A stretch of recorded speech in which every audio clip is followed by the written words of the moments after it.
studio, joined by Senator Tom Cotton. Good morning, Senator. How are you? Good, Hugh. Good to be on with you.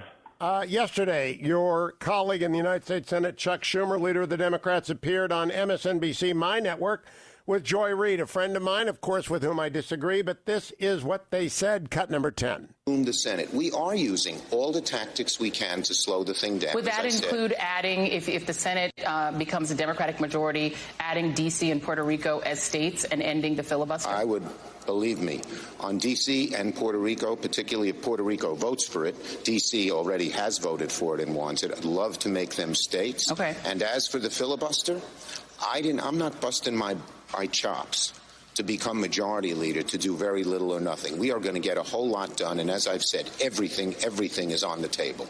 Senator Cotton, your reaction. Hugh, the Democrats are angry at the American people for not giving them total control in Washington for the last 10 years.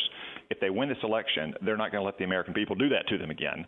They're going to fundamentally alter the rules of American politics, change the nature of American government. It's not just eliminating the filibuster so they can make D.C. a state for 2 Democratic senators in perpetuity. It's effectively eliminating the Electoral College. And as Joe Biden revealed on Tuesday night, packing the Supreme Court as well.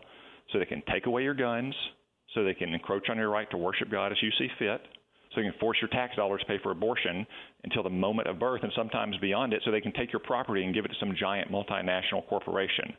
That's what the Democrats have in store for the American people. If they win in November, that's why the American people shouldn't trust them with power. Senator, I just had this discussion with my friend Chuck Todd. I believe the refusal to answer the question about court packing is disqualifying because to pack the court is to destabilize the republic. I am going to spend the rest of the time before the election explaining to people why that is. Should Joe Biden be allowed to dodge that question? No, Hugh. He was asked on Tuesday night. Chris Wallace let him dodge it. He should be asked the question, and there should be no further questions asked until he answers it. Look, he keeps saying, I'm not going to answer the question because my answer would become an issue.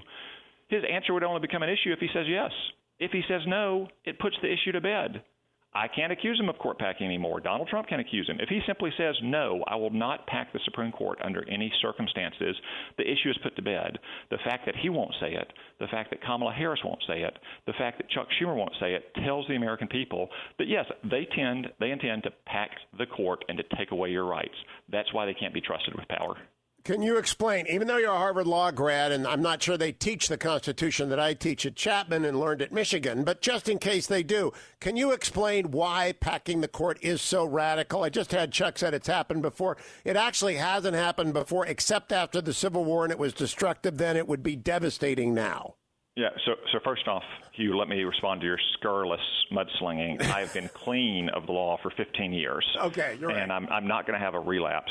But to pack the court for partisan ends simply because you don't like the results of previous elections, which led to the nominations of justices whose judicial philosophies you may find disagreeable, is to turn the court into nothing but a super legislature, to impose your own political preferences on society, preferences that you can't enact through the ballot box and through legislatures. Now, if that happens once, that's just a recipe for it happening repeatedly over time. And that means that in the end, we undermine the rule of law, the sense that there are written laws, whether it's our fundamental law, the Constitution, or the laws that we pass in Congress or through state legislatures that matter, that bind our conduct between 2 different parties in a case.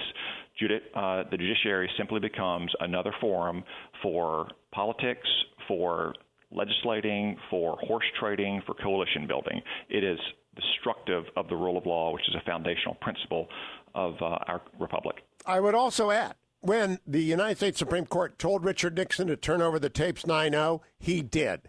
If the United States Supreme Court becomes a political body, as it would under Chuck Schumer and the Democrats and Joe Biden, a future president will say to that body, screw yourself. You're just a bunch of the other party's activists. That's what's ahead, Tom Cotton. People have got to focus on it. Yeah, and I think, again, that Joe Biden's refusal to rule this out, this most radical thing, something that not even FDR at the height, not only of his political power, of any president's power in our history, couldn't accomplish, goes to show how beholden he is to the radical left. They don't care about foundational principles like the rule of law. They only care about their radical vision for society and seizing the power it takes to implement that vision. All right, my last question has to do with a very sensitive subject, tax returns. I don't ever want my tax returns made public because I don't want people to know how much I make or what I give money to. But Hunter Biden has tax returns that will tell us if he has a relationship with the Chinese Communist Party. Is there any way that the Senate Intelligence Committee can view those and preserve Mr. Biden's privacy at the same time?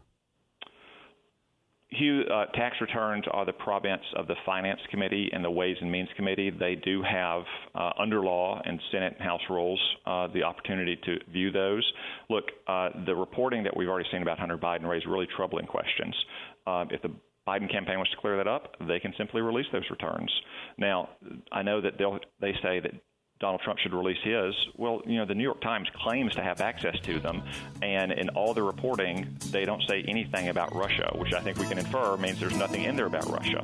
We don't know that about Hunter Biden. We ought to see, not us, not the public, but some appropriate agency of government should understand whether or not there is a compromise that must be told to the American people. Senator Tom Cotton, there may not be. We'll find out. Thank you for joining me. Come back, America Hour number 3, straight ahead. Senators Rubio and McSally on the next hour of the Hugh Hewitt Show.